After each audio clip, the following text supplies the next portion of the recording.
Welcome. I'm Pam Laricchia from livingjoyfully.ca, and today I'm here with Alyssa Patterson. Hi, Alyssa. Hi.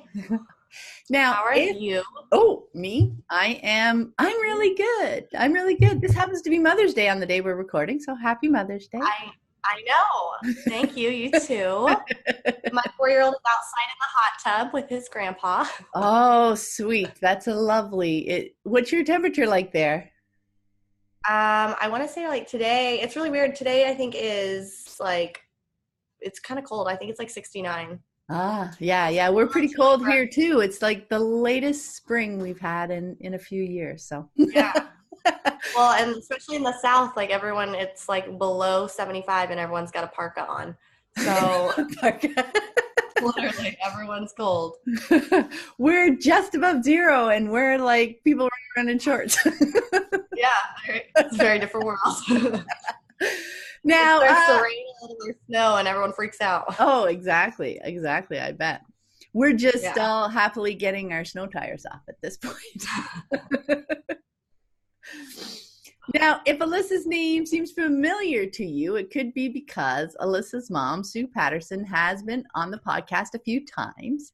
And I'm so happy that Alyssa agreed to join me and chat about her experience growing up unschooling, because I love to get all the different perspectives. So to get us started, Alyssa, can you share with us a bit about you and your family, just to give everybody a starting place in case maybe they haven't heard before? Okay, so I'm the youngest of three. There's three of us, and there's Michael, Katie, and then me. My sister's in LA, and then my brother lives in Dallas with his wife, and Katie's with her husband. We were military, so we moved about like every 2.5, 3 years, from Texas all the way to Alaska. So we're kind of from all over the place, which was perfect for unschooling just because there was no point in being in school and moving every 2 years. Oh, yeah. So, and so then other than that, I have a 4-year-old son named Jackson, which I'm sure my mom posts a million pictures of him. So I'm sure everyone has seen him. He's super famous. And then, so that's really kind of all of us in a nutshell. My brother works for Boy Scouts. He was in the Peace Corps. I'm a hairdresser, and then my sister does acting. And so we're all very, very different. So I'm sure you'll see them. I'm sure they'll end up on the podcast at one point.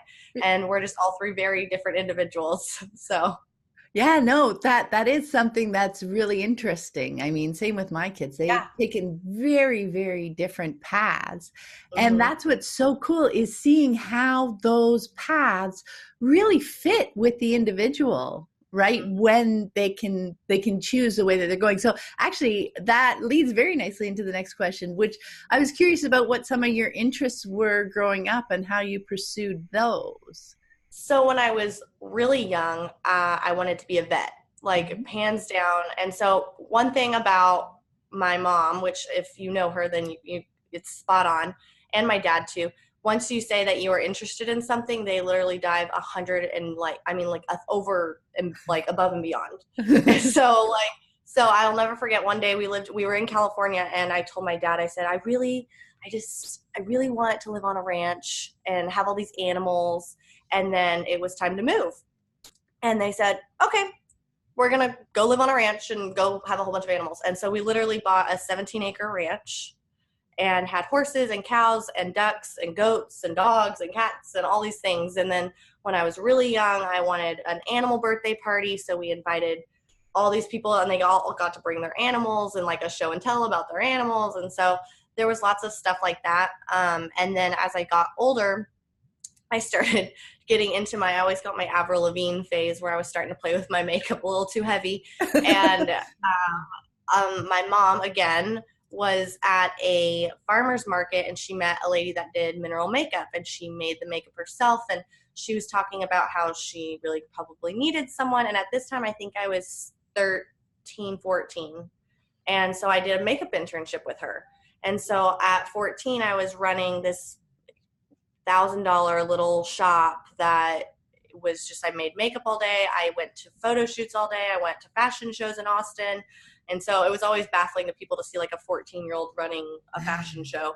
But so just like little things like that. And so then that kind of shifted into my career, which it was so funny to everyone that I was this huge tomboy, and I literally was like putting horseshoes on, and then all of a sudden I'm like putting on eyeliner. So it was a complete little flip, but it's really cool because then now I'm kind of very versatile, so I can kind of do whatever now, for sure. Oh wow, that is really interesting. I love hearing. Do you remember that kind of shift? Like what sparked it? Yes. So what sparked it was I mean, like literally from being 4, probably is the earliest I can remember, I was gonna be a vet. Yeah. Like that was just my 4 to, and we moved when I was 13. Okay.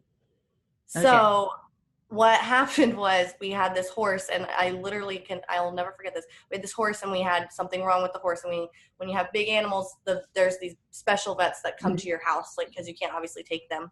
Yeah. And they had to do something to him, and I literally was like gonna pass out. Like I was like, I can't even do it.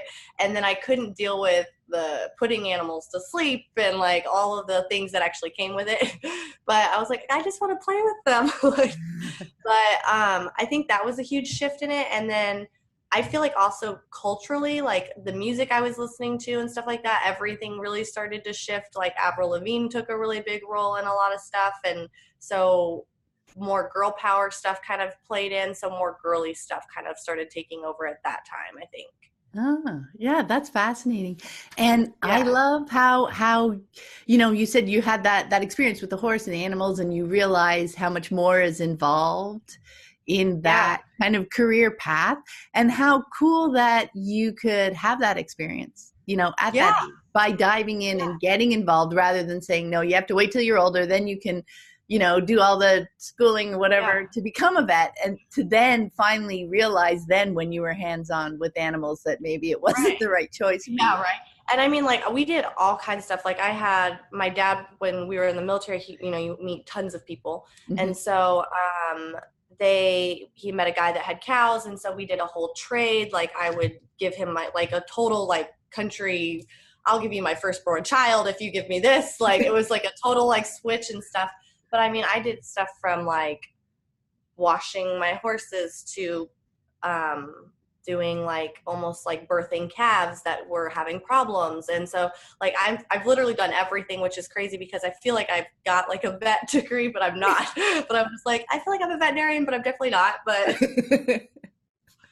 Sure. Oh yeah, no, that's awesome. I loved hearing about that. Now, I understand that you chose to go to high school for a year and a half or so as well in your teen years.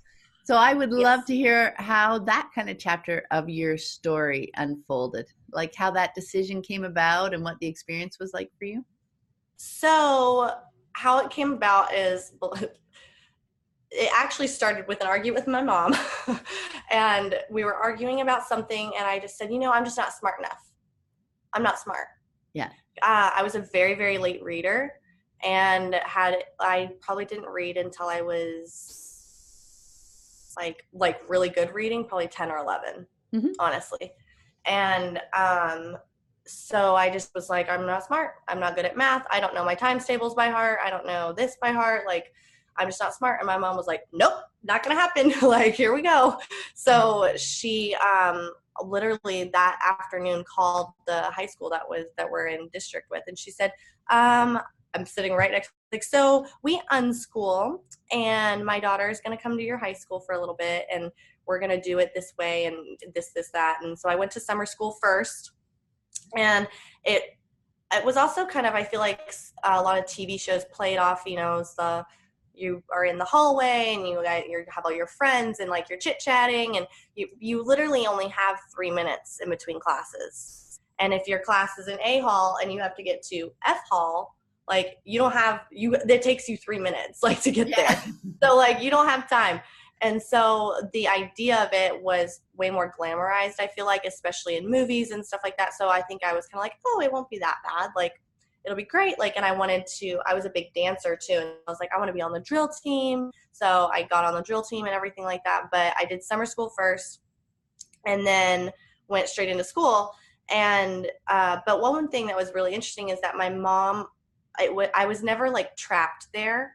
So if I ever wanted to go home, I would text my mom and say, okay, I'm done today. Like, I can't do it anymore. Like, because it was very different from me being there voluntarily versus the kids that have been like are forced to be there. Yeah, yeah. And then it was also interesting because I grew up super unschooled, and so like it was very interesting and kind of difficult too that teachers were very skeptical of me because I was very open and I'm very confident in talking to adults. Like, I'm not intimidated by it. Like, it's just another human being to me. Like, I'm like, it's fine. Right? I was like, literally, I was like, I'm 15 and I can have a political conversation with you. Like, it's fine. And so they just didn't really know what to do with that. I'll never forget. I left my homework at home and I told him, I said, I actually left it at home. And he was like, oh, did you? And I was like, yes. Like, I don't understand. Like, what? And so that was kind of difficult to deal with. And then so that's when it started going almost like downhill. Mm-hmm. And so then it was just like lots of ups and downs about that kind of stuff. And then the friends stuff was definitely harder. Lots of cliques, especially if you have girls. Like, girls are not nice sometimes. So I definitely went through my fair share of bullying and how to deal with that, because it was just very different than the unschool world. And I'm not saying the unschool world doesn't have that too, because we definitely do. But it's very different. And it's when I started going to high school, that's when really social media started taking off. And so it was a lot more, you're way more accessible, and like there's pictures of you, or there's your status updates or whatever you have. And it's way easier to target individuals that way. Yeah. So there was definitely that. And I think that played a huge role in it. And I thought I wasn't smart enough. And so I ended up being a straight B student, almost A student. I was on the drill team. Basically everything I said was proven wrong. And but I think that was just because I just wasn't forced to be there. Like, I knew that I just wanted to be there. But I mean, it's just different. It's a very different experience for sure. So how did you decide to leave? You just did you feel like you had this image of yourself before you went, like you said, and then you managed to, do that experience, have that experience. So was it that realization that, oh, hey, it's not that I'm not smart. And look, they're not hanging, that glamorized version of school that you thought you were going to get into. Yeah. So I think I think it was a combination of things. I wasn't happy. Like, I just wasn't, everything was really hard. Like looking over your shoulder to make sure so-and-so wasn't talking about you, especially being on drill team. That was really, really hard because it's just a bunch of girls trapped in a room. Yeah. But so there was that. And I started having, me personally, I felt like I was starting to behave differently. Like, okay, this is how this is handled. And my mom's probably gonna be so mad at me for saying this, but I remember I came home from school one day and there was this girl that was giving me a lot of problems. And I told my mom, I said, Mom, I'm just gonna have to fight her. Like, physically fight her. Because the school I went to was a little rough. And my mom, I'll never forget her face. She just looked at me and she was like, Alyssa Jane. And I was like, I was like, I don't know what else to do. I said, I've tried talking to her. I've tried talking to my coach. I've tried talking to other people. And this is the only solution. Like, this is it. Yeah. And my mom was like, nope, we're done. Like, we're done. And so there was that. And I just felt like I had also at the time had a very serious boyfriend that I met there. And he had graduated before me. And so there wasn't really anything for me there. I was like, I'm not making friends. Why would I be here if I don't have to be here? I remember I was in math class one day and I don't even remember what was going on, but something was going on in the news and it was really big. It was on CNN. I don't know why I remember that, but I was talking to this kid and I brought it up and he was like, how do you know about that? And I remember looking at him and thinking, how do you not know about that. Like, it was like so baffling to me, their level of like the outside world outside of the high school, like that they had such little knowledge of common things that were going on, which I think a lot of people are like, I think it's really important that they have that, and they don't have it. And so me leaving, I think I was just like, I'm just kind of done. Like, like you said, I proved myself that I can do it and I can do whatever I want. And I kind of was already just weaning my way out in a way, because I just was kind of over it. Yeah, no. Oh, that makes so much sense. It does. Because I know a couple other grown unschoolers that I've talked to have said the same thing, like when they've gone to high school for a while, that like you said, you get into that environment where there's only so many choices for you, and you can't see other ways, because in that environment, and it's so insulated too. Like when you see all the points you're making, it really speaks to that, and how you can find yourself becoming a different person, or in certain ways to fit into that environment. Because if you're going to stay there, you want to, I mean, that's a whole, when you're choosing places to be, you want to adapt there. That's the right word. Yeah, exactly. Because you're choosing to be there. Yeah, you just adapt. And that was just not the path or the person that I wanted to be. Mm-hmm. And so it was just, no. And I will never forget the day we got withdrawn. You have to go and meet with the principal. Uh-huh. And when you're withdrawing from school. And my mom and I went and we sat with the assistant principal, and she was just like so baffled that I was leaving. Like, why are you leaving? Like, I don't understand. Like, and my mom is like, she's literally told you numerous times what's going on. Like, this was just an experiment, is what my mom just kept saying. She's like, this was an experiment and we're done. And I'll never forget, I brought home my binder, which was this thick with homework, and I burned it in the backyard. Because I was like, I'm not doing it anymore. All the busy work. Wow. Oh, that's fascinating. Thanks so much for sharing about that, Alyssa. It's really interesting to hear your experience. Now let's jump forward a few years, and you recently opened your own hair salon, didn't you, right? I did. I opened my own hair studio, which is super exciting. Okay. Yes. Well, congratulations. It's Blissfully Blonde, right? Yes. Yes, I love that name. Thank you. I was like, oh, well. And it's very strategic too, because then if people Google blonde, it will pop up. So, so I opened that. I'd love to hear how that kind of wove in. So I've done hair for 8 years. Which this is probably like my favorite topic to talk to people about, just because I feel like a lot of, especially when people are new to unschooling or homeschooling or radical unschooling, whatever you want to call it, that they have this fear about careers, and stuff like that. And so my career, so I've done hair for 8 years, and I worked at a salon for almost 5 years. I started working there when I was 20. And I was the director of training.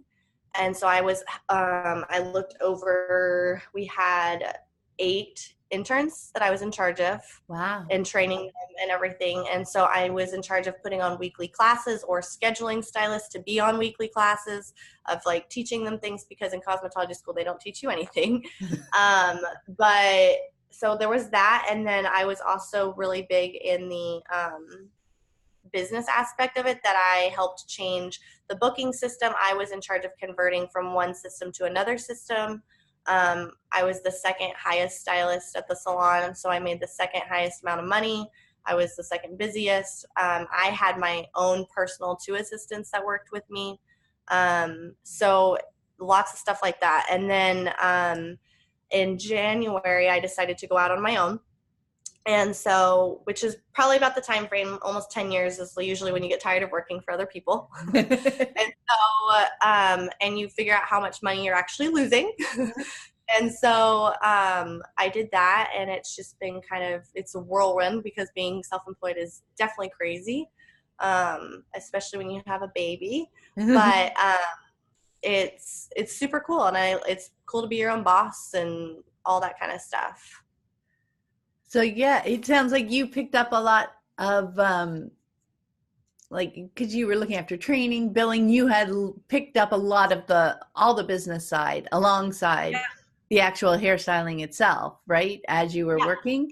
And so it's now moving that for yourself. Just converting it over to my own thing. Yeah. Yeah. And so, and the salon I was at, it was really great because it was a really small salon when I first started. So the owner, it's kind of like a mom and pop kind of thing.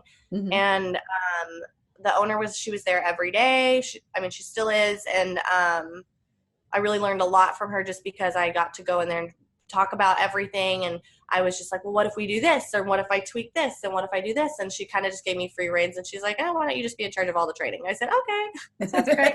And so, but it was great because then I basically became the manager without being the manager. And so it was great because I just got to do whatever. And so then, like you said, it was just way easier for me to convert that business aspect and what I've learned over to just being with myself. And it's way better just because I feel like I'm more benefiting myself. Yeah, no, that's such a great point. And I'm curious too, because just whether or not you've seen that, because you've been running the training program for people as well. Something that I've heard here and there, or, seen as well, that unschooled kids are more, to them, learning almost like happens by them engaging in their day, right? It's kind of your lifestyle. It's what you do. It's what you don't lose so much that curiosity to figure things out, right? As you were saying, when you first started there, you're like, oh, how about this? How about this? And it was a great relationship where you could take that and see what happens, right? Versus sometimes kids who've been through the system are more, I'll just sit back and wait to be told what to do. Right. They've lost that spark just because it was never nurtured, right? Whenever they were curious about something, it was, no, we're not talking about that right now. We'll cover that next year, next month, whatever. Their curiosity is always dampened just because of the system. Not even in a negative kind of way, but because of the nature of the system, the way it works, you can't follow all the different kids' rabbit holes and interests at the time. So I was wondering, did you see that at all playing out, or like with the interns? Yeah. Yes and no, because it was really interesting because I had interns from the age of 18 to 32. And so it was there. There was a huge age gap. And so, but yes and no, like it would just depend because our industry is a very creative one and very free spirited. So like it's yes and no, you can run into that with them, but sometimes more often than not, if they are more like that, where they have been, like you said, dampened, or like I like to say, like keeping their creativity or anything like that kept in a box. Like you're not able to leave this box until we have this other box built. Yeah. You definitely I had to figure out a way, because I was in charge of them. I had to figure out a way to teach them a different way, because like obviously like my way, they couldn't understand my way of being like, it'll be fine. Like everything works out. Like, let's just do it this way. It's fine. Like, it's fine. Like, and they're like, it's not perfect. Like I didn't do good. That was one thing I really noticed, is that a lot of the girls were really hard on themselves, and really would beat themselves up. And I'm the same way. I'm a perfectionist. Just because you're unschooled doesn't mean you don't have character flaws and insecurities and all that kind of stuff. Yeah. But they definitely, there was a difference in them just because I could see them literally, or if I'm like, no, that's not right. And I had to learn how to speak different too, which I think is a big deal. Instead of saying, no, that's not right, you did it wrong, be like, okay, that's great, but let's try it this way. Let's do it this way. And so that way it wasn't a negative put down on them, and they were way easier and they would adapt better to like learning from me, because they didn't feel like they were being shot down every time they had a creative, or I tried this and I'm like, that's great, but that's not going to work today. Like, I'm glad you figured it out. The next client, I'm sure it'll be perfect. This client, we have to think more this way. And so it was being more like flexible with everyone and stuff like that. But they do have people that have been through the system have a very different way of thinking. And I think that also can be a struggle for parents too, when them themselves went through the system and they had a traumatic, or they're deciding to unschool or looking into it, that it's very hard to readjust. It's hard to imagine, isn't it? Like how, like I mean, just thinking back to when I started, it's, it is hard to imagine how it can be different when it's so ingrained in you. And like you said, all those pieces, like from the creativity being dampened, to this is how we learn, and how March step that is in the system, et cetera. Like, just it's like opening the box, right? And it's like, right, I'm not sure what's outside there. It's literally like someone that's been contained in a house and they go outside for the first time, and they're just like, oh my gosh, like it's so spacious. Like, yeah, this is life. Welcome to the outside world. Oh, that's fun. So looking back now, what do you appreciate most about growing up unschooling? I appreciate how I feel like, and it may have just been, unschooling. My mom and I were actually having a debate about this. Unschooling is a way of not only just learning, but raising your children. And I think I'm so happy with the way I turned out. I feel like I'm a way more understanding person because of it. I feel like I think more outside the box because of it. And so it's really benefited me really, really, really well, just outside in the like normal everyday life, just because I can think quick on my feet about things, and I'm super easy. I'm not like so set in my ways about things and stuff like that. And of course, like there are some things that you are, but I feel like I just am really appreciative of how, and my siblings the same. My siblings are very non-judgmental, very compassionate people, and they're very understanding. And I feel like there isn't a lot of that, especially right now in society, about people being compassionate and loving and nurturing and understanding. And I think unschooling is the best thing to kind of help re-nourish that flower, to try to get it back in our society. And like especially with my son, like he's one like the most sweetest. Like he brought me chocolate covered strawberries in bed this morning, and he was like, "Mom, happy Mother's Day." So I think that's probably my favorite thing about unschooling. And it's not so much about, I've never been an academic person ever. Like I've never liked it. I've never been like, I learned percentage because I liked shopping, and I liked 20% off. And my mom was like, well, what's the math on that? Mm-hmm. And so that's how I learned my math. And so I don't really think of it as an academic thing. I think of it as a lifestyle, and I think of it as creating very unique individual people. And I mean, making them flourish into like who they really truly are.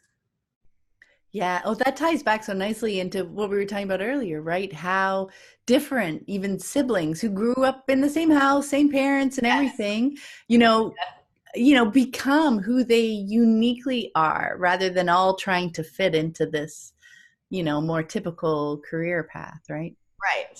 Yeah, no. And I love your point about, I think it's because, we as unschooling families, we make the time, to live with our children. Like you were talking about, I'm trying to think of, how compassionate and understanding and non-judgmental. And I think so much of that is because we have the time to talk about things, to talk through things, to, look at situations and see the different perspectives involved with the different people, right? Versus, we have to resolve this now, good, bad, right, wrong, boom, punishment, reward, and now we're on to the next moment, right? Right, exactly. And so I think I just think it's an amazing thing. And I think if you can really, get a hold of it as, like I said, not so much as an academic thing, mm-hmm. but literally molding your children into who they truly are, I think you'll be that much more successful at it. Just because I think when you're not putting a whole bunch of negative context, or like they're not doing so good and not like doing so good on math or reading and stuff like that, everything we do to our kids is a reflection of who they're going to become and what they're going to do. And so my dad, I can tell you from since I was born, my dad told me, you treat the janitor the same way that you would treat the man that writes the checks, the exact same. Mm-hmm. And so that I think is so good to remember, because it helps you through life. And everyone, it doesn't see things the same. And that's the same thing in hairstyle. It's like when you do a color consult, like your purple might be pink to me. Yeah, yeah. And you have to remember that literally everyone's brain, even if they are your children, is neurologically different. And so it's super interesting. And so it's nice to see that and help those kind of situations grow and them like excel. I love that. I love the way you brought your hairstyling in, because that's absolutely it. What a great example of how we all have our own perspectives, right? And how valuable it is, whether, and we're all people, right? So with unschooling, that's the most valuable thing, is realizing that our kids are people too, just like us. And we all have important and valuable and our own perspectives in the way we see things, and bringing all that into the conversation is so valuable in every moment moving forward, right? Right. And I think especially with unschooling, like with my career, like I was saying, like it's my job to, not everyone can speak hair, right? Like no one knows what the cortex is of a hair shaft. Like no one knows what I'm saying when I say that. So it's like, it's my job to be able to transform myself to your hair, like what you are trying to say to me. That way I can relate to you. And I think it's really nice, because both my siblings too, and both the careers that they chose, is it makes it really easy for us to communicate with people, because it's easy for us to relate to people, and we find common interests, or we ask about their lives, and then we're like, oh yeah, like I have a sister that lives in LA and she does voiceover acting all the time, and that's how she met her husband. And then all of a sudden we're talking about The Bachelor, like, you know what I mean? And we're best friends. Yeah. But I think it's really nice, because it's helped me advance really quickly. And the one thing that my clients always, they used to write tons of reviews when I was at my other salon, they would always say, I feel like I'm not just getting my hair done. Alyssa has advice. She has opinions. She's like, and when I started, I was like the youngest in the business. And so it was really hard, because I was 18 and people would look at me and be like, you're 18 and you're going to do my hair? Yes, I'm going to do your hair and you're going to like it. So don't worry. And I had this one lady, I came home from, I was older. I was probably 20, 21. And I had this lady, and she was older, and she asked me probably one of the most insulting things that I've ever had someone say to me. And it just reminded me of, she asked me that, she's like, so what are you going to do after this? And I said, I'm going to go home. Like, I was so like naive. I was like, what do you mean? I said, are you asking me to like go get dinner? Like, I'm so confused. And so she was like, no. And she's like, no. Like, looked at me like I was so like naive about everything. And she was just like, what are you going to do after hairdressing? Are you in school? Do you go to college? Mm-hmm. What's your plan after this? And I was like, whoa, like, oh my gosh. Like, and so her son is an engineer, or like about to graduate and everything like that. And so I remember I went to my boss and I said, I can't believe she said this to me, like all this stuff. And she was like, Alyssa, like, you just have to take it with a grain of salt. Not everyone's nice, stuff like that. So later what I've come to realize is that, okay, it's just different, and it's hard for that kind of thing. And I make the same, if not more, than your engineer son right now. And that's fine with me. But it's interesting. And like, I feel like like going back to the unschooling comment, is that it's just helped me flourish like better, because it's like, I just can adapt easier and make conversations easier, and socially I'm fine, because I feel like that's a big concern with people is they're like, are they going to be socially inequipped? No. And let me tell you, I've got tons of unschooled friends, and I was never bored when I was unschooled either. So I think it's just really helped me grow as like a person and not just academically. Yeah, yeah. So much about being able to connect with people, right? Like you're Right. saying, seeing things from their perspective.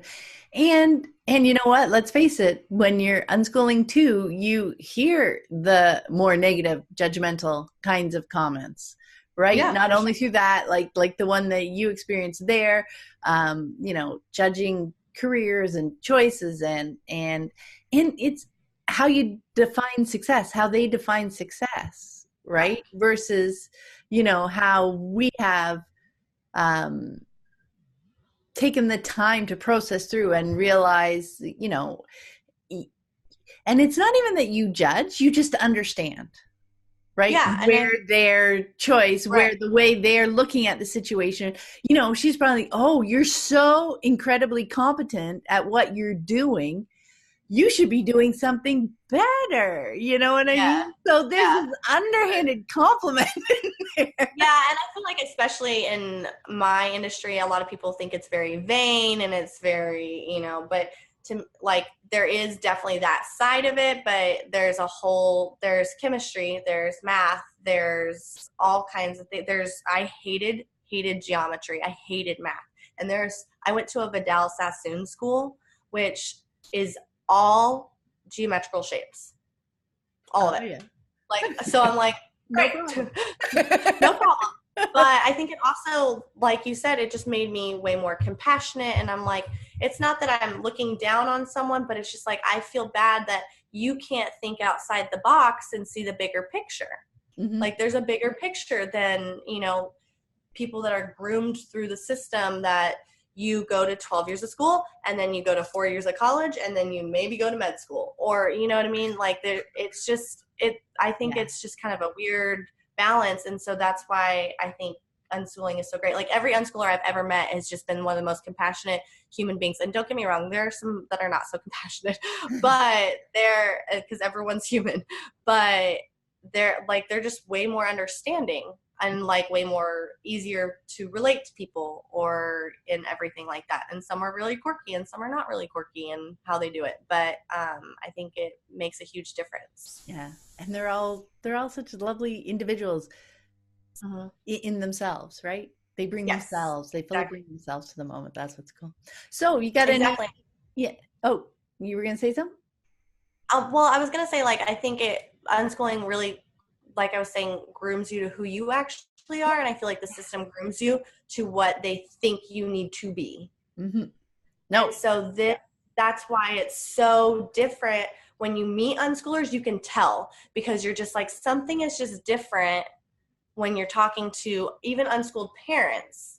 And it's just different because it's like almost like a foreign person, I feel like, because that's how I felt when I went to high school, is that when I would talk to people, I'd be like, I can't even relate to you, and we're the same age. Like, I have nothing in common. Like, I literally felt like I was talking to someone that speaks Russian to me, and I was just like, I have no idea what you're saying, like, at all. And so I think unschooling is just way more beneficial to individuals like that, because it helps you really be who you are. Yeah, because the language that you're speaking, the language that you were speaking and bringing in was, I think, more of a human based, like individual, like Yeah, person, individuality. who's been out in the world, and Right. bringing your whole self there versus the language of the system, which serves them well while they're at school, Right. right? But once they get out, they're then the whole discovering themselves, finding themselves, because they've had to suppress who they are as an individual. Right. If they take that time, if they, it could be 10 and 20 years later, even, Right. midlife crisis, all that kind of stuff, where they followed that path, they use that language the way they're supposed to, only to eventually realize, like, does this really fit me? Who am I Right. really? What do I Well, really like? Right. And I'm so glad that you said like late development and stuff like that, because that was something I actually noticed a ton. I told my mom this the other day. I was like, in cosmetology school, I was the youngest in the class. But I had people from 18 when I went to 41 in the class. Yeah. And it was so shocking to me. I had one girl that I was really good friends with. She's like, yeah, I have a master's and and hospitality and all this stuff and party planning and all this stuff. And I was like thinking to myself, I'm like, you are just now figuring out who you are at 25. Like, I remember just being so shocked. I was like, and then the ones that were older, I was like, oh my gosh, like you wasted all that money. Like, but two, I was like, it was just shocking that and it was almost sad to me that they couldn't be who they actually are.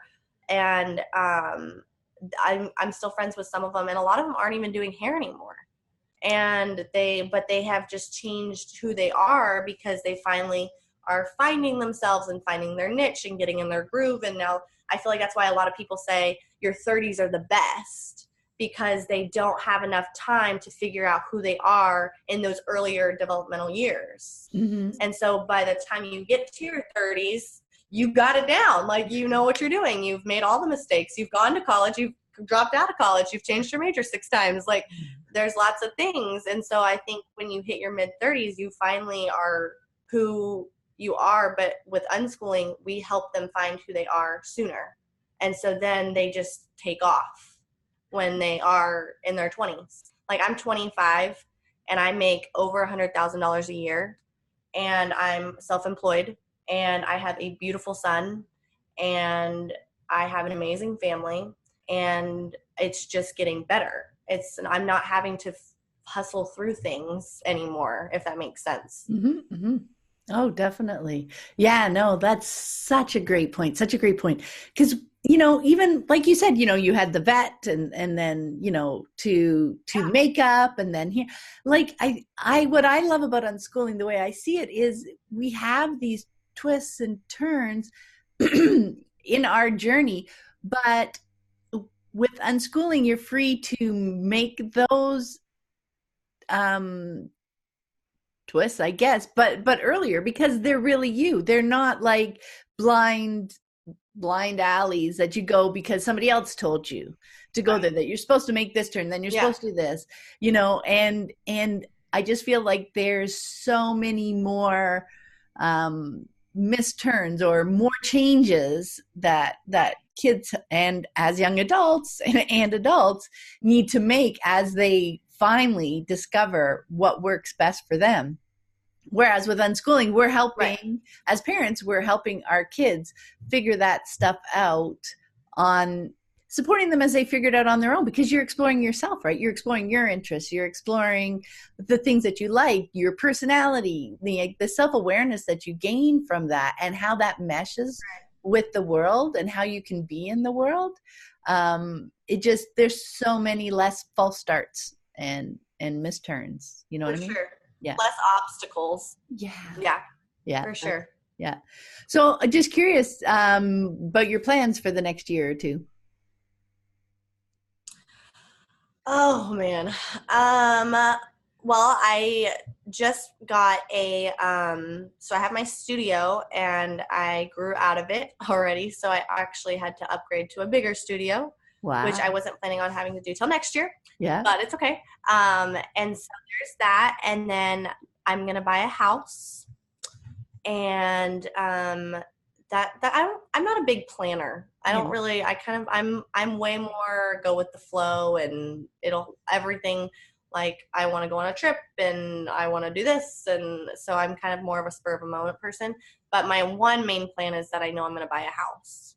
So I'm excited. Yeah, no, that sounds like a lot of fun. I love the idea of going with the flow. That's something I learned. I was a huge planner, step. That's something that I learned through moving to unschooling and going with my kids. And I learned from watching them, because when they didn't have to plan 5 steps down the road, like I felt I needed to, I needed to see the answer and then choose the steps to get there. Whereas they could say, you know what? this next step or two looks really good for me. I'm going to do that. And then look up and see, right? So following more the flow of where things going rather than a predetermined path. I love that point. Yeah, and I think it's also good because kids are very easily distractible. And so I think it's easy to dabble in this for a little bit and dabble in this for a little bit and dabble in this for a little bit. But I don't think there's anything wrong with dabbling, because I feel like that's where you find your niche and that's where you find what works. And like, I obviously was not going to be a vet because I could not do it. But little things, if I hadn't dabbled in it and done all these things, then I would have still thought it, and then I would have gone to school to be a vet, and it would have been devastating. And I think a lot of people are like, no, we need to have a plan. This is what you're going to do, especially when you are new to unschooling, I feel like, because that's their mentality. That's what they know, right? Yeah. Yeah. That's what they've been taught for years and groomed to think. And I think they are like, well, how are they going to ever decide what they want to do if they've got all their hands in all these different things? And I'm like, I would go to conferences with my mom and I would talk to certain parents and I'd be like, you have to look at maybe the similarities of what they're dabbling into, because it's like, okay, well, maybe they're really into Legos and then they're really into technology and then they're really into this. Maybe they're going to be an electrical engineer or an architect or, something to do with building or something, something. And so I think you have to look at the similarities and then you can help them because you can present more and different things that they don't even know about, that you're like, oh my gosh, did you see this? Like, and then they're like, oh my gosh, it's my two favorite things combined. Yeah. And then it's this too. And so I think that's where dabbling comes in, and it's like huge thing for everyone. Oh, I love that, because it's so true. Because when you're dabbling, you can find the little piece that it was that drew you to it, right? So like you said, you're paying, so I was drawn to this. I'm enjoying it, but there's these aspects that I don't like. But here's the thing that I discovered I love about it. And so now I'm going to go over here because I got that piece. And there's some other stuff that I think about, like, that's such a beautiful way to describe all those little twists and turns we were talking about as you discover the things that you like. And like you said, put them together to kind of hone in on what's going to have even more of all those aspects that you love, right? Right, exactly. Yeah, that's beautiful. So last question, Alyssa, as a grown unschooler, what piece of advice would you like to share with unschooling parents who are just starting out on this journey? Welcome. I honestly, and I'm not one to like blow smoke or anything like that, but I just think it's one of the greatest things that we are lucky to actually be able to do. There are some states where it's a little bit more frowned upon, and depending on where you are, obviously. But I think my advice would be, just because I've seen it and I've had friends that go through it, is make sure when you are raising your kids, because it's a way of raising your children, that you are not putting your fears and insecurities onto them. And by that, it's more of like, I've seen people be like, oh, they're not going to be, I've never heard anyone say it, but they've implied it. It's not hard to miss that they're not going to get asked to prom, or they're not going to get asked to, or they're not going to be popular, or they're not going to have all these things. And you have to, as an adult, I think you have to acknowledge that those are your fears. They don't know those things. They don't. And so I think it's our job when they're little to protect them from those things. And being popular isn't that great sometimes. And, there's a lot of negative things about, I went to high school, I didn't even get asked to prom. No one asked me. So there's not, just because of that, but I think those are yours. And like we were talking earlier about, they are their own individual person, whether it's a boy, it's a girl, transgender, whatever. They are their own individuals. And so you have to accept that you have yours and they're going to have theirs. And I use this analogy with my mom. She asks me questions every once in a while when she has people. She's like, I don't know how to respond about this preteen situation.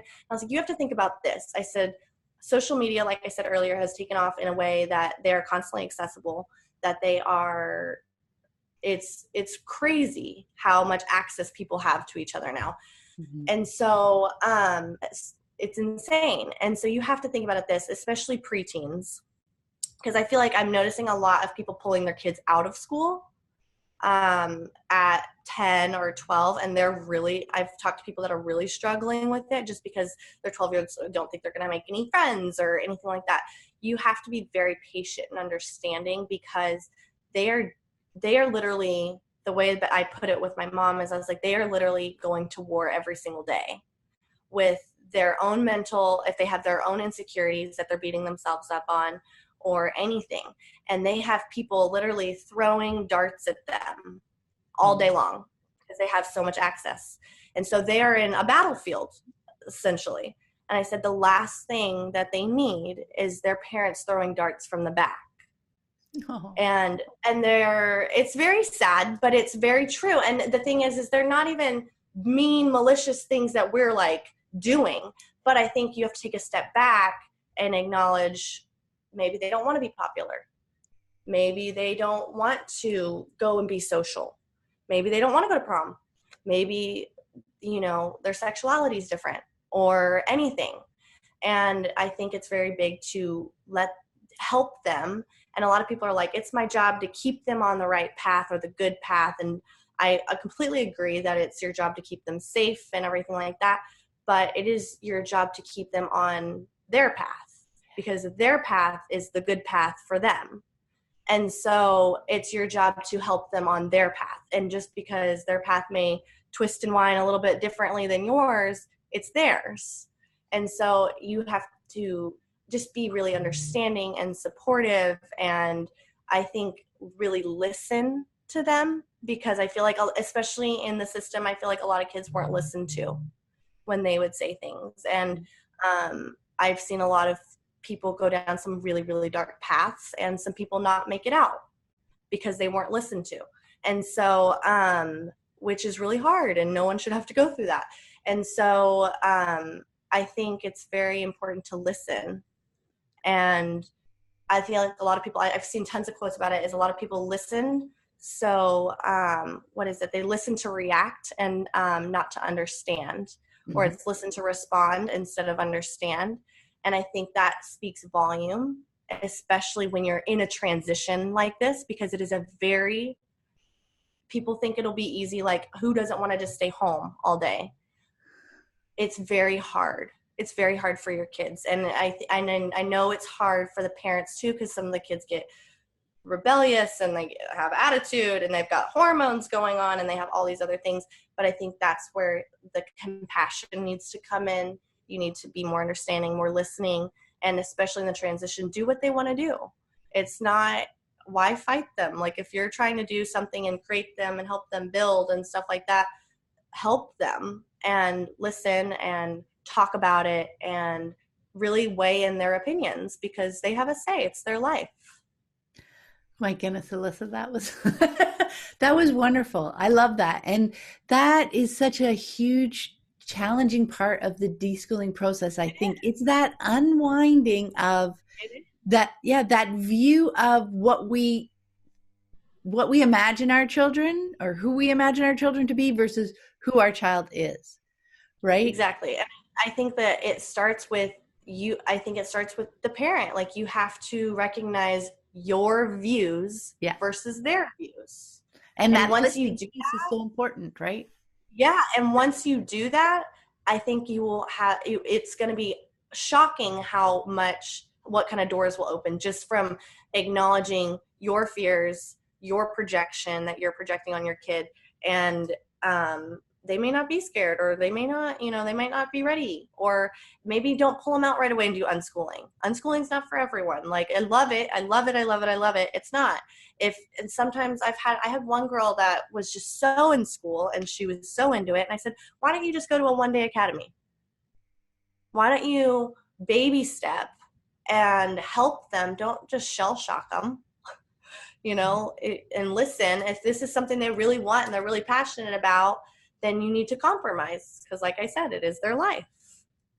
Exactly. Well, and it is their life. That is the entire point. You're trying with unschooling, we're trying to give them that power to be fully engaged in their life, to be making those choices and learning from them and discovering themselves and what they like and how they like to learn and their personality, like all that kind of stuff.